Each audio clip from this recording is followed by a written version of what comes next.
Close your eyes for a moment and imagine this.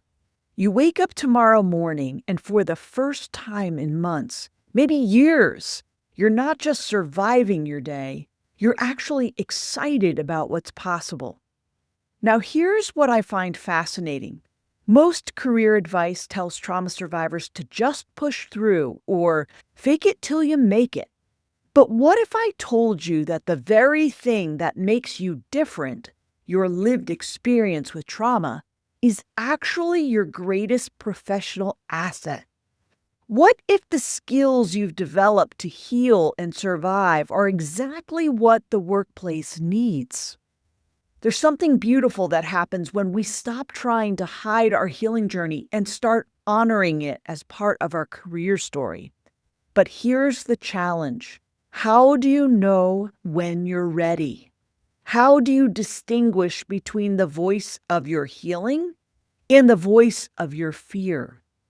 Most people think readiness looks like complete confidence, zero anxiety, and having it all figured out. But that's not how trauma recovery works. That's not how real readiness works. What if readiness isn't about being perfect? What if it's about something much more subtle, much more powerful? Today, I want to share with you the 5 signs that changed everything for me. The signs that helped me recognize when I had moved from just surviving to actually being ready to thrive. These aren't the signs you'll find in a typical career advice. These are the signs that honor your unique journey as a trauma survivor. I'm sharing this because I believe something profound. Your trauma doesn't disqualify you from success. It uniquely qualifies you for it. But first, you need to know when you're ready to step into that truth. The world is waiting for what you have to offer, not despite your journey, but because of it. And it's time you knew how to recognize when you're ready to share it. This is your Trauma Wise Career Guide.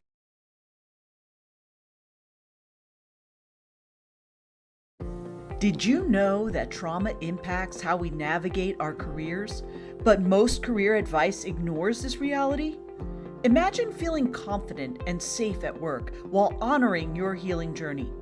Welcome to your Trauma Wise Career Guide, the podcast that reimagines career development for trauma survivors. I'm your host, Cyndi Bennett, a trauma survivor turned trauma-informed career coach and founder of the Resilient Career Academy.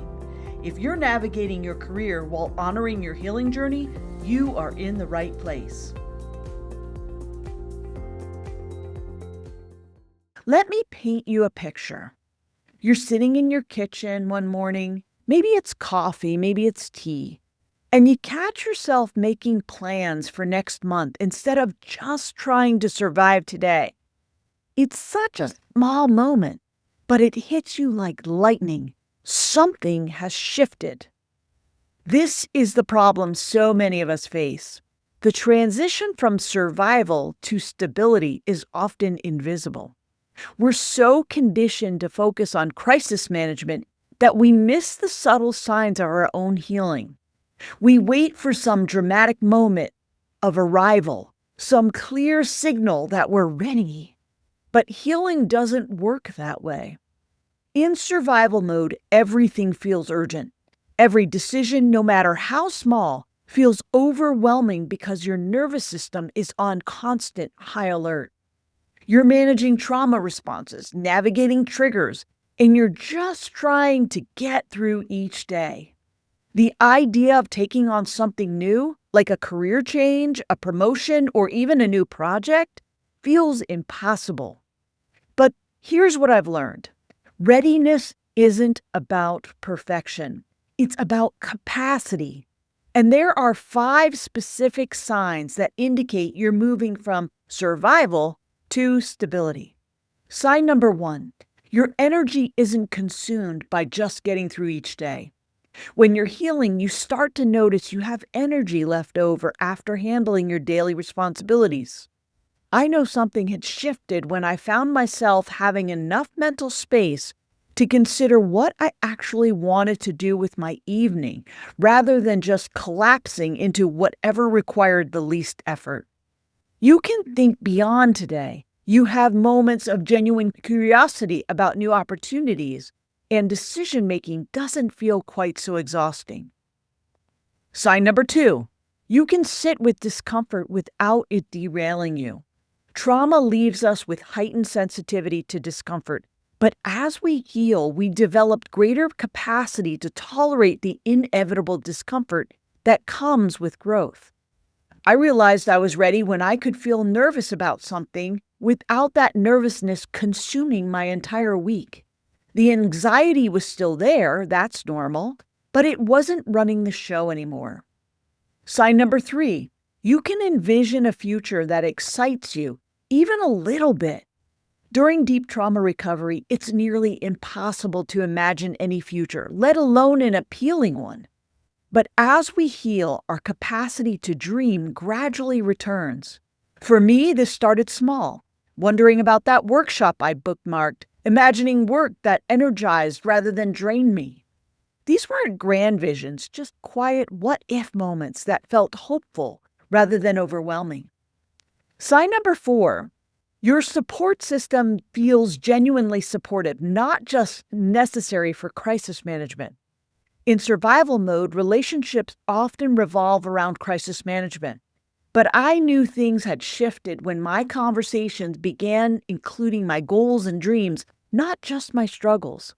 When people started asking, "What are you excited about?" instead of just, "How are you holding up?" Sign number 5, you trust your own judgment most of the time.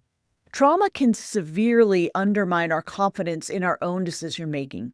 Moving towards stability means slowly rebuilding faith in our own wisdom. This doesn't mean never second-guessing yourself. It means you can access some sense of what feels right for you, and you've had enough positive experiences of trusting yourself that it doesn't feel completely terrifying. But here's where a new problem emerges. Even when we recognize these signs, we often don't give ourselves permission to act on them. We think we need to be completely healed, completely confident, completely ready before we can try again. This perfectionism around healing is just another form of the trauma response. We are so afraid of being hurt again, of falling again, of not being enough again, that we set impossible standards for our own readiness. The truth is, you don't have to be completely healed to be ready. You don't have to have it all figured out. Readiness is about having enough internal resources to handle both ordinary daily challenges and additional energy required for growth and change. So let's recap what we've covered today. You've learned the 5 signs that indicate you're moving from survival to stability, having energy beyond daily survival, tolerating discomfort without derailment, envisioning an exciting future, having genuine supportive relationships, and trusting your own judgment. You've also learned that readiness isn't perfection, it's about capacity. The very fact that you're considering whether you might be ready suggests some part of you knows you are. But here's the gap. Knowing these signs intellectually is different from having the tools and support to act on them confidently.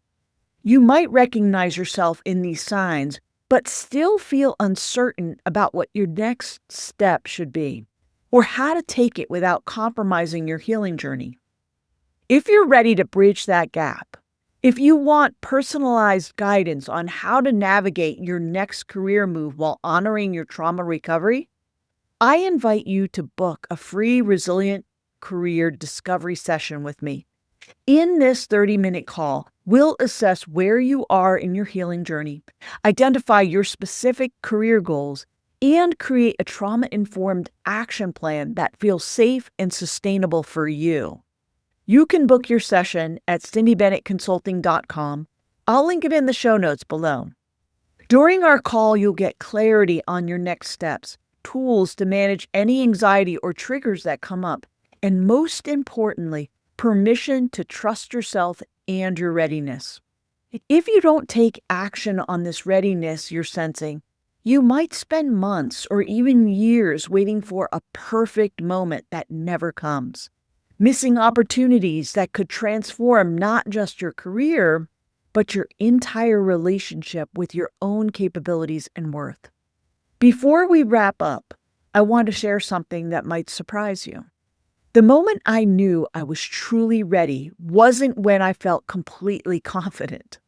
It was when I realized I was more afraid of staying stuck than I was of trying and possibly failing. That shift from being more afraid of the risk than the regret, that's when you know you're not just surviving anymore. You're ready to live again. And your career? It's waiting for you to remember that you deserve not just to survive your work, but to thrive in it. The world needs what you have to offer, not someday when you're fully healed, but now, as you are, with all the wisdom and resilience your journey has given you. Trust yourself. You're more ready than you think. You're not walking this path alone. Every step you take toward a trauma-wise career is an act of courage, and I'm here cheering you on. If today's episode resonated with you, share it with another survivor who needs to hear this message. Together, we're rewriting the rules of career success. Keep rising, keep healing, keep building.